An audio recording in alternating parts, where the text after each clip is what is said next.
Assalamu alaikum. If you still remember, we discussed last meeting the internal scanning, the industry analysis. Now we will continue with chapter 5. Today we will discuss chapter 5, which is about also internal scanning, but now we will talk about organizational analysis. And if you still remember, the external analysis that we discussed in chapter 4, it was about identifying the opportunities and threats.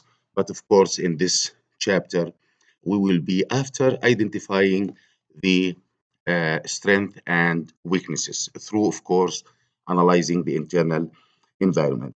I will just try to explain the things that you may not understand by yourself. So, our objective is to identify the strength and weaknesses in the internal environment of our organization, which will help us, of course, in developing our strategy. First of all, what do we mean by organizational analysis? We mean to say that we are going to see what resources, I mean resources, financial, material, and human resources, we have in our company as a strength compared with our competitors. Okay. Now, if we will go to the next slide, let's define resources very fast. Of course, we know the resources of any company within its internal environment. It could be, as I said a while ago, human or financial or material. And it could be, as you can see here, it could be tangible or intangible. Now, of course, for example, tangible resources, your building, the building of the company, your cash, your inventory, your land, it's all tangible resources. But your reputation, for example, the reputation of the company, the trademarks, the brand names, for example, the intellectual property of the company as patents, it's all, we call it intangible resources. Now, what is capabilities? Capabilities, each company has a resources, but not all of them has the ability to manage and coordinate their resources and to exploit it. Okay? Exploit it means to utilize it in the best way. And of course, I'm talking about efficiency. Okay. Now, each business has capabilities, different capabilities. Now, a competitive advantage, you will have a core competences if you can manage your resources properly. Okay. Now, let's try to see what is the difference between core competences and distinctive competences.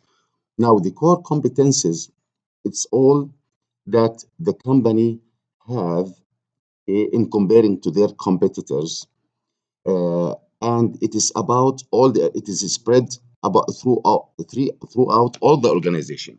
Yani it's something general. This company, for example, a certain company is distinguished from their competitors, let's say by advanced technology. Okay. Now, distinctive competencies, it's a core competencies that are superior to those of the competition, which means, of course, if we will take into consideration four distinctive competencies, I will just mention it now. Superior efficiency, okay, superior quality, superior innovation, and your superior responsiveness to customers. Now, Barney, in his framework, we call it AVRIO, a framework of analysis, proposes four questions in order to be able, as a company, to evaluate your competences again compared to your competitors, comparing to your competitors, of course. First of all, the value. What value do you have? Now, we have a question here. Does your value provide customer value and competitive advantage? يعني we mean by the customer value, how customers perceive your product from their point of view, not from your point of view. Second thing, rareness. Do no other competitors possess it? يعني it means your value is rare, okay, or your analysis or your competencies is rare. It means to say, for example, you have a superior quality, okay, compared to your competitors. Imitability, is it costly for other to imitate or for others to imitate? Now, if other companies can easily, okay, imitate, let's say, your competences without any costs, then we can say that you are, of course, we can say that this will be as a weakness for you, because the other companies, they can imitate your competences like superior quality or innovation or what else, whatever, without any cost. Now, organization, is the firm organized to exploit resources? And this is very important point. Yani, all companies, they have resources, but not all of them they can utilize and exploit their competences well. Now, again, how can we use resources to gain competitive advantage? Now, Grant proposes a five-step source-based approach strategy analysis. Yani, in order to come up with a strategy analysis, and of course, we are talking about strength and weaknesses, there are five steps. And all of these five steps are related to your resources. Again, the three types of resources that we have mentioned a while ago. For example, the first step, identify and classify resources in terms of strength and weaknesses. I will start with my resources one by one. I will take, for example, the human resources. If I have more knowledgeable worker compared with my competitors, then it is a strength for me. Of course, the opposite, it will be a weakness. Now, combine the firm's strength into specific capabilities and core competencies. At the same time, your strength, any strength that you have, it's core competencies for you. And as we mentioned a while ago, your core competencies, if it is easy to imitate, then at that time your competitive advantage will be not sustainable. And later on in the next slides, we will discuss how to have a sustainable competitive advantage. And at the same time, if you have the next step, you have to appraise profit potential. We have to see, are there any distinctive competencies that will enable the company in the future to generate profit, more profit. And here we care about both profitability and sustainable profit growth. At the same time, you have to have a strategy in step number four in order to utilize or exploit, as you can see here. Exploits, of course, means utilization of your capabilities in order to have in order to be able to utilize the external opportunities, of course, with your strength. The last step will be, according to Grant, will be identifying your resource gaps and invest in upgrading weaknesses. If you have weaknesses, okay, if your weaknesses is in terms of your employees or your, let's say, financial, your investment, your capital, or it might be sometimes your weaknesses maybe in your material resources, then you have to upgrade it in order to be able to utilize opportunities. Now, here we are facing now a very important topic, which is how to determine the sustainability of an advantage and how to sustain your competitive advantage. You may have competitive advantage, but the problem is how to sustain it. Of course, we are talking here about the durability of your competitive advantage. The durability of your competitive advantage, okay, is the rate at which a firm's underlying resources. Now, capabilities or core competencies. So we have three things. You should maintain your resources in a high level, your capabilities, as we mentioned a while ago when we defined them, and your competencies at the same time. If these are if these three, let's say, elements will depreciate, okay, then it will be, you will not have any sustainable competitive advantage. Another factor might affect or may affect your sustainability for your competitive advantage is imitability. Imitability, of course, the rate at which firms' underlying resources, capabilities, or core competencies, again, the same three elements, can be duplicated.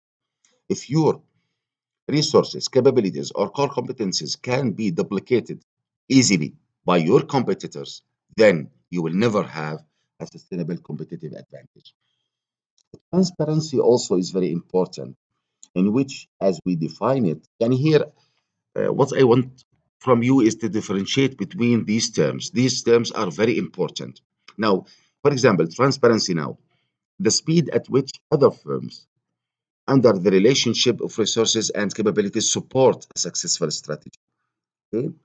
Now, transferability, if the ability of your competitors together the resources and capabilities necessary to support competitive challenge. If you have the same ability, if your competitors they have the same ability in order to, let's say, gather resources and capabilities the same with you, then your competitive advantage will not be sustainable anymore because they can, of course, they can imitate that. Replicability is almost similar to the imitation, which is the ability of your competitors to use duplicated resources. To duplicate means your resources. For example, if you have knowledgeable employees, they can train also their employees and try to duplicate the knowledge of your workers to their workers. Then, of course, they can imitate your success. Explicit knowledge. Now we have to differentiate, of course, between explicit knowledge and tacit knowledge. Now, these two terms is very important, or knowledge in general is very important in order to attain a sustainable competitive advantage. How? Now you should have both. Explicit knowledge, it's easy, of course, it's easy to copy, okay, or to imitate by your competitors. But the tacit knowledge, it's very difficult to duplicate. Why? Because it's rooted in your employee and the experience of the company. That's why we advise companies always to have a kind of tacit knowledge. Why? Because it's, as I said, it's very hard or very difficult to imitate the tacit knowledge. Now, corporate value chain analysis is also a very important topic. And here I want you to concentrate uh, on on two things: the primary activities and the support activities. I want you as a student at this stage, at this level, to differentiate between them. For example, inbound logistics, operation process, outbound logistics, your marketing and your sales, and of course the service, which is of course the after sales service, selling parts or whatever. These all are primary activities for any manufacturing company, wherein you need also purchasing activity, of course, to buy your raw material and so on, or your materials in general, technology development, research and development, which is related to innovation in order to be able to differentiate your products from the products of the others, human resources management and firm infrastructure, which is accounting, finance, strategic planning, and so on. Now, those support activities are very necessarily in order to improve your performance, okay, in order to improve your operations. And at the end, what you will have more efficiency or higher efficiency, superior quality, superior innovation, and you will have also superior responsiveness to your customers. Like, let's say, if we can see iPhone and Samsung, for example, they have they are caring much, for example, about here about technology development, research and development. That's why they are always offering the market, okay, or providing the market with distinguished products comparing to their competitors, unlike Nokia, which was left behind because they did not really care much about their research and development. We can see here, this is just a summary for you for the same primary activities, support activities, but don't forget here to add by yourself the marketing and sales, okay, in the primary activities. And it's inbound, logistics, operations, outbound logistics, and you have to add here marketing and sales support activities. It was mentioned in the previous slide. And this is again, this will summarize what we have talked about with regard to the corporate, the corporation's value chain, okay, and the value chain of the company. It is, let's say, the main or the core element which will help the company generate profit in the future and, of course, increase their profits. Now, corporate value chain analysis also, you have to take care in your analysis. It will involve, of course, almost three steps. Careful with these three steps. We have mentioned this a while ago, okay, but now you have to take it as a product lines, okay, and you have to apply also those steps in order to improve your value chain. Especially we are talking about the comprehensive corporate value chain analysis. The basic organizational structures, usually structures always, here we have three types of structures. Now, simple, functional, divisional. Now, the strategic business unit and the conglomerate, it's, let's say, it's a substructure from the divisional structure, as we can see here. Okay, so the main types, three types of structures. Simple structure, it's only the owner, okay, like small industries or small manufacturing companies or small business in general. Or you can find or you can see only that it has a manager and the workers. Very simple. The functional structure is the most here, the second one. It's the most popular one. Okay. And of course, when we say functions, we mean that I am making departmentalization, or my structure is divided according to the main functions of the company, as we can see, such as sales, manufacturing, finance, personnel, marketing, and so on. But the divisional structure, it's different from the functional structure because it combined both, means that you are dividing your structure with accordance to your products. And this is applicable for, for diversified companies, for companies who have diversifications in their products.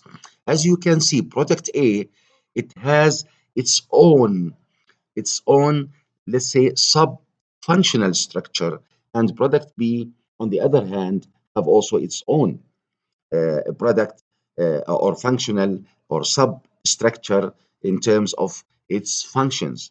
Now, each of them, the structure of the A, we call it conglomerate, okay, and the B also the same.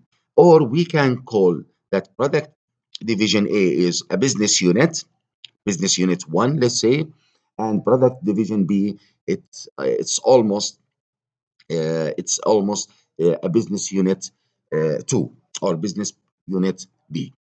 Okay. Now let's go to the corporate culture. The collection. What is culture? We talk about organizational culture many times. Organizational cultures, of course, it will not be developed, or it's not developed in one day or 1 year or 2 years. Now, sometimes when we speak about, of course, values and norms, this is what we mean by culture. For example, McDonald's, they have a value, because we talk about values here, which is cleanliness. Okay. Now, when you speak of your core values, core values is very important to determine your values when you determine your vision and mission. Why? You cannot mention any value that you cannot attain. McDonald's, for example, as I told you, one of their value is cleanliness. So they have, if you notice, if some of you and most of you, of course, has have visited McDonald's, you notice that they are cleaning while you are eating. They are cleaning all the time. Why? Because one of their values is cleanliness. Now, the organizational culture at the same time has functions, has benefits. If I have, as a company, a corporate culture, a strong culture, then this culture, this culture will benefit the organization as follows. Number one, it conveys It conveys sense of identity of employees. For example, I am working at Petra University. Petra University has a culture. Now, this culture is my identity. Okay, that's why the behavior of people or employees in this university, for example, it will differ from other universities, and this will identify their identity. Also, cultures will generate employee commitment. Now, why? Because we defined culture a while ago. It's shared. We are talking about shared values and norms. The most or the more the values and norms and beliefs are shared between employees, the more your employees will be committed to those values and norms. And of course, it will reflect the way they behave. And we know that people behave differently. But if people behave the same, then we are talking about strong cultures. It will add also the stability to the organization as a social system between employees. Okay, it will be more stable. It will also serve as a frame of reference for employees to understand organizational activities and as to guide for the behavior of the employees.